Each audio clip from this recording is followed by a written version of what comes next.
¿qué tal compañeros y docente? Me presento, soy Jorge Óscar Ruiz Morales. Actualmente estoy cursando el segundo semestre de la licenciatura en Ciencias de la Comunicación en la Universidad Nacional Autónoma de México, UNAM. Esta actividad es de la materia Procesos y Medios de Comunicación en la Historia de México, del año 1320 hasta el año 1876, impartida por la maestra Magda Liyali Rendón García. En esta actividad hablaré de la introducción y posteriormente del epílogo del libro La Invención de la Comunicación de Armand Matelart, quien es un sociólogo belga que entre sus logros están participar en 1965 en varias reuniones actuando como experto de una comisión nombrada por la Santa Sede sobre el tema, y en 1967 comenzar a trabajar para las Naciones Unidas como experto en desarrollo social, dedicándose al estudio de los medios de comunicación de masas. Para comenzar con esta actividad, me gustaría hablar sobre lo que piensa Armand Matelart sobre la invención de la comunicación en su libro. Para él, el término comunicación tiene un gran número de acepciones. Esto no data del final de nuestro milenio, sino de 1753. Pues en esa época la comunicación habla el idioma de varias ciencias, artes y oficios. Con esto se refiere a la literatura, física, teología, ciencias de las fortificaciones, enjuiciamiento criminal, vías públicas, etc. Sin embargo, él menciona que lo negativo enseña más que lo positivo, según el artículo denominado excomunicación, definiéndola como la separación de comunicación o de comercio con una persona con la que anteriormente se tenía relación, expresándose como en dicho sentido, precisa el autor, todo hombre excluido de una sociedad o de un cuerpo y con el que los miembros de ese cuerpo ya no tienen comunicación, puede ser llamado excomunicado. Al igual habla sobre cada época histórica y cada tipo de sociedad, las cuales tienen la configuración comunicacional que se merecen con sus distintos niveles, ya sean de carácter económico, social, técnico o mental, y en sus distintas escalas, sean estas local, nacional, regional o internacional. Siendo esta la historia de la invención de la comunicación, la cual es una invitación para recorrer un trazado distinto del que jalona la comunicación en su modalidad mediática. La comunicación, a partir de aquí, tomará sentido más amplio, que engloba los múltiples circuitos de intercambio y circulación de bienes, personas y mensajes. Esta definición abarca a la vez las vías de comunicación, las redes de transmisión a larga distancia y los medios de intercambio simbólico, tales como las exposiciones universales, la cultura, la religión, la lengua y por supuesto los medios. También evoca las distintas doctrinas y teorías que han contribuido a reflexionar sobre estos fenómenos.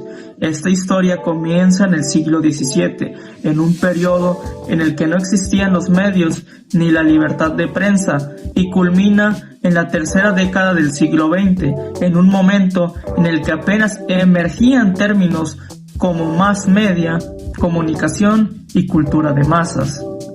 Cabe recalcar que durante el periodo acotado se pone el acento en el largo siglo XIX, que para numerosos historiadores se inicia con la Revolución de 1789 y concluye con el umbral de la Gran Guerra. Este siglo se le considera pionero de los sistemas técnicos y fundamentales de la comunicación. También lo es desde el principio del libre cambio, y en su libro Matelart se abre con las primeras formulaciones estratégicas sobre el dominio del movimiento mediante la razón y la estructuración de un espacio nacional mercantil con el establecimiento de un sistema de vías de comunicación. Es entonces cuando recae sobre la comunicación la función de garantizar la continuidad entre la producción en serie y el consumo de masas. Acerca de la comunicación se estructura en torno a 4 historias paralelas. La primera trata de la domesticación de los flujos y de la sociedad en movimiento, intentando comprender cómo las ideas de progreso y de sociedad perfectible escoltan al nacimiento de la comunicación moderna.